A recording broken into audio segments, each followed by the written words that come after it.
So Zoe and I recorded a whole load of mini interviews at the MVP Summit, and we thought rather than build those into a few larger episodes, we'd release those to you in short little snippets like this.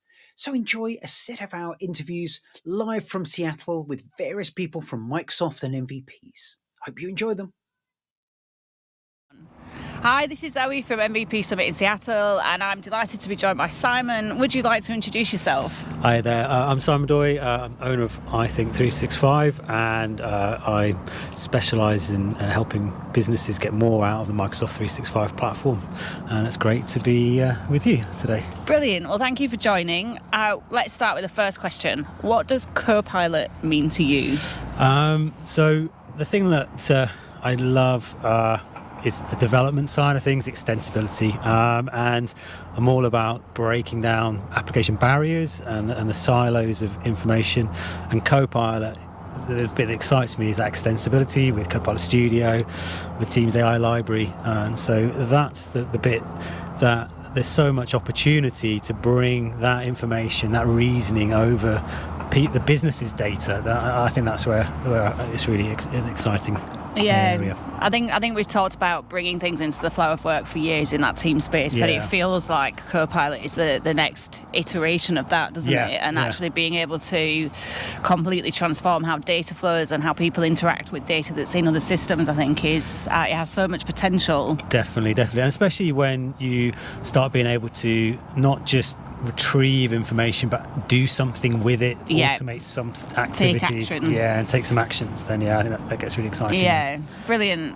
So what are your personal experiences with Copilot that have made a difference to you or how you work? Okay, so the meetings one is very good, but that's the most common one that we hear, unsurprisingly. So I'll tell you a different story. So my daughter Bethany, it was her birthday, and we just got access to Copilot through a sandbox, and every year I have to do a treasure hunt, and this year she's like, can you do a treasure hunt and use riddles please, and I want them. So how old is she? She is 10. Well, she is 9 going 10. So getting increasingly harder every year as well. Yeah, exactly. So I was like, how the heck am I going to do this? I'm going to use Copilot. And so I put these presents in different places, asked it to come up with some sort of little poems, and that's what it gave me. And I was done in about 10 minutes. And brilliant. I had these 5 things, and she absolutely loved it. And Dad looked pretty good. So that's one. That was that's awesome, and it's really nice actually to get an example that's not necessarily kind of business or work related. So when you're looking at Copilot, what it could do, maybe how you help clients, things like that, is there anything that you're worried about? So I think the thing is it's always, is the hype going to exceed reality, and that is, a concern. And it, there's things which people have to do, companies have to do. They need to have their data in Microsoft 365. They need to have it governed well. I mean, that isn't new though. I mean, we go back to, sessions around search like 10 years ago, and people being able to search for salaries and suddenly get the CEO. There's similar things now with Copilot. So that's a concern with me. Also, I'm a bit worried about getting arrested by the Copilot cops too. So do you want to explain what you mean by the Copilot cops? I do. So, I listen to your show, actually when I swim, and often I love how you guys correct there was the myth busting, there was the spelling of Copilot. We've just seen an example of that in a session just now. But it's right, isn't it?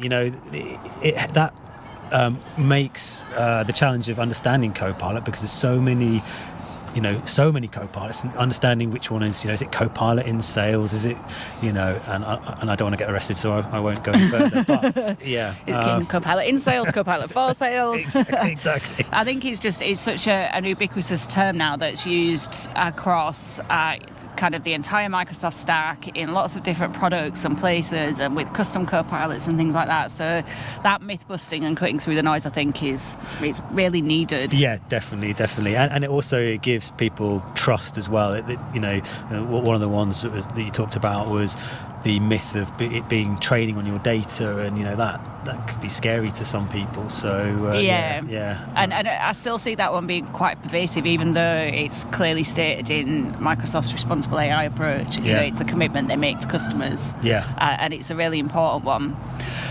Okay, so last question: what are you most excited about, or what are you hoping to see next? So again, we've seen some amazing stuff at the summit, and some of the things we can't, of course, talk about that. But the things which I would like to see is more extensibility in all of the tools. Like, I'd like to be able to extend Word Copilot, or Copilot in Word, or Copilot in Excel. What kind of use case would you see for? So we've got a customer, and they